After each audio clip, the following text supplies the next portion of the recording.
This is Sister Zombie, a memoir by Anna Appleby. This podcast is performed by Angie Morency, written and produced by Harold Brody. For all information about music and sounds, including links to composers and tracks, go to sisterzombiessounds.info.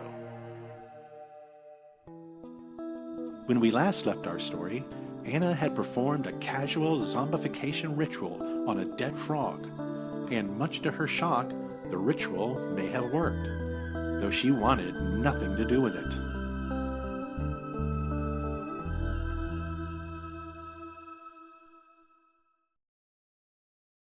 Chapter 9.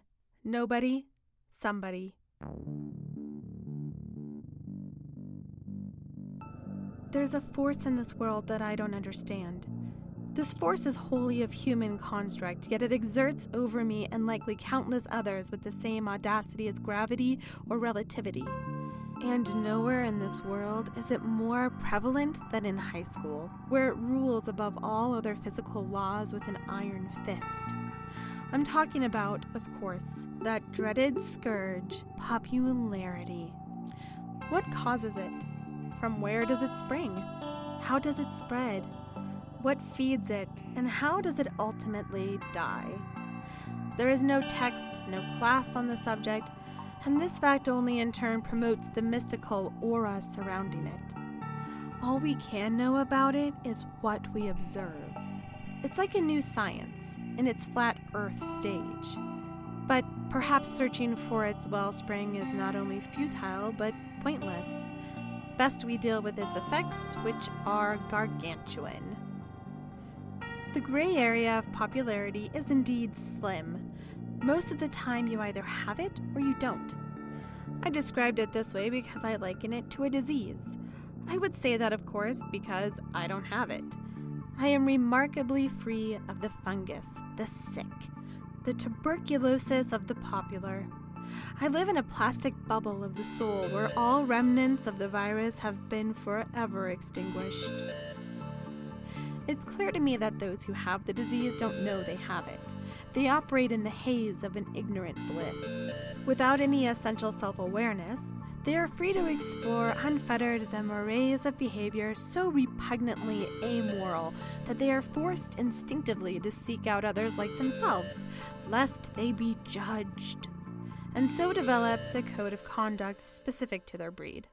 Here's where my knowledge begins to leak into theory, for if I knew their codes, their nods and glances, their secret handshakes, their sickening exchange of laughter and sarcasms, then I too would have the ignorant disease of popularity, and I too would walk amongst their clan. Of course I do not, nor do I entertain any hope of ever falling ill to it. I suppose, however, I have now revealed my morbid fascination with them, much like students going through a Nazi or a serial killer phase. It's easy to be intrigued by something you can never become, and ask yourself how or why. It's even easier for me since my other self was a card-carrying member and champion of the breed. Chloe, Miss Popularity herself. Ask yourself this. How can someone move from Malibu, California to a small town in southeastern Ohio and in the space of less than 2 weeks become the queen of the school to such a degree that she's already dating the king, the starting quarterback, the Adonis, the James, and holding court over all that orbits around him, which is to say, everything? How does this happen? I ask in all honesty because I don't know. But from what I can tell, this sort of pattern, this conquest and acceptance, this stomping out the purely unpure, undiseased, this happens in life beyond the high school. It's there in the real world too, in business, politics, relationships, everything. The entire world is contaminated, and the afflicted don't know it. The afflicted all just preen around, winking at each other as if to say, "You're cool, you're one of us." If someone winked at me, I'd probably punch them in the face. so nobody winks at me. But since Chloe is their leader and her blood is my blood, what does this say about me? Do I possess the disease latently? Will it arise in me in the future? Or am I just a carrier, cursed to carry the stricken cells and spread them like a plague, people only using me as some sort of yardstick against which to gauge themselves? There's Anna, they might say, stand next to her and become instantly more popular, as she herself withers away. I fear this last possibility, for that's exactly how I felt when walking the halls of Griffin Hills High School. Chloe had her posse, James, Clarissa, Tyler, Paolo, and since I was Chloe's sister and new and shy, I could walk with them, but only ever in their collective shadow. For who was I? Clearly different, as naturally different as a bird from an elephant, as planets from amoebas, as dust from a thought.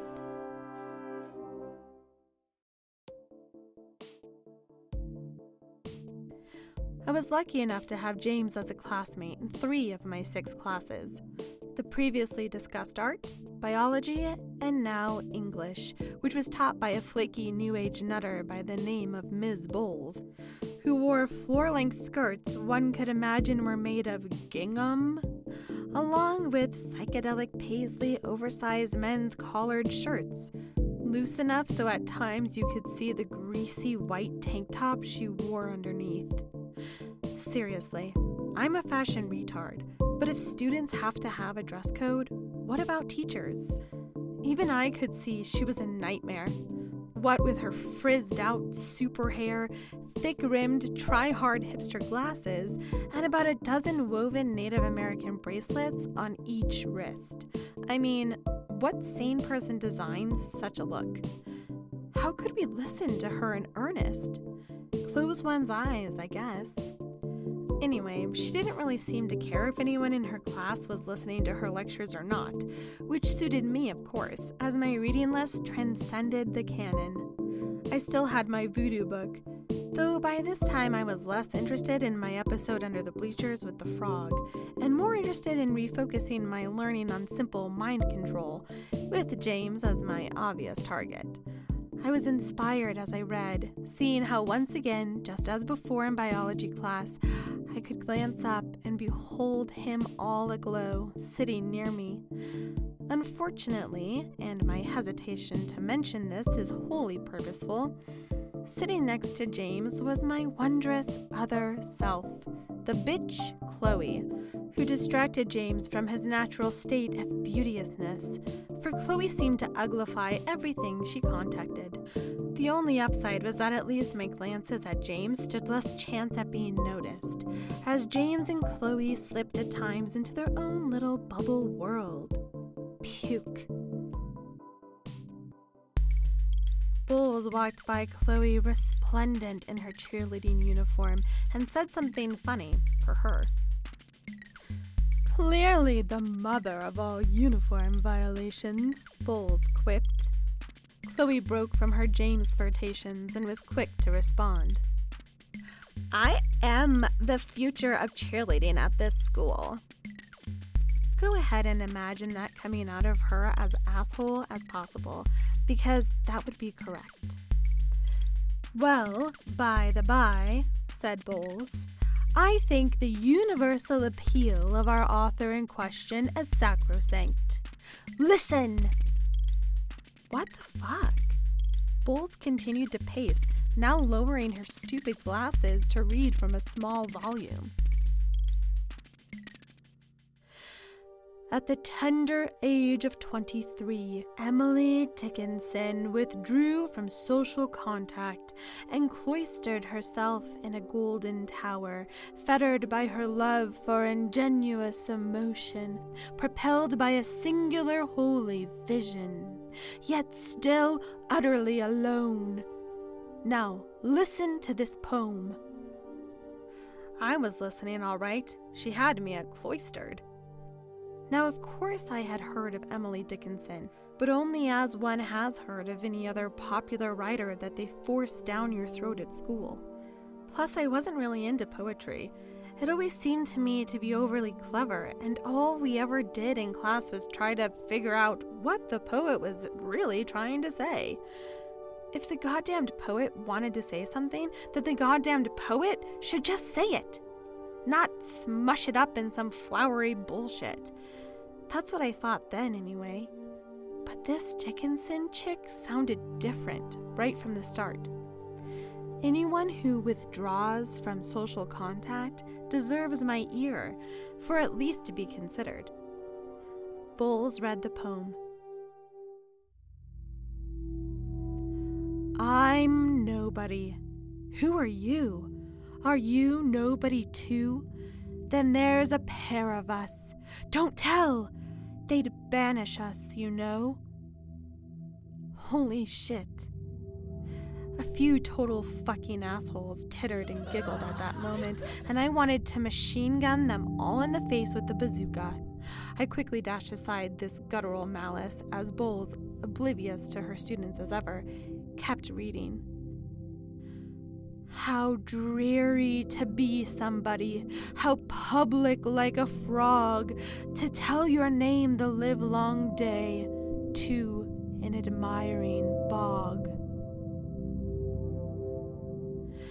I remember vaguely now the laughter of students, and in particular the bitch Chloe, turning to me and pointing and either saying or mouthing something akin to, "She's talking about you." But this memory is just fleeting now, as I was in a state of rapture at hearing the words of God. I think there were students mockingly repeating the words frog and bog, but I can't hear them in my head anymore. I do remember that Bowles actually tried to stand up to the cretins for once. "Don't laugh," she said. "She's pouring out her heart. Don't be insensitive." Bowles' words snapped me from my reverie and brought context back to my life. I remember seeing James. He looked more like I wanted him to look. Respectful. Almost involuntarily, I muttered two words so very softly. "It's perfect," I said, not sure if I was referring to the poetry or James or both. Chloe heard me, though, as she always does, and her hideous cackle broke through everyone in the room. "Wait!" she shrieked in my direction. "What did you say?" Bowles, for some reason, responded. Why the hell did she have to pick that precise moment to get all interactive with the students? "Anna," said the fruitcake Bowles, "did you want to comment on the poem?" "Oh, Christ. Thanks, bitch. You want me to pass some sort of snap judgment on God's words? Didn't I just comment? Wasn't that good enough for you?"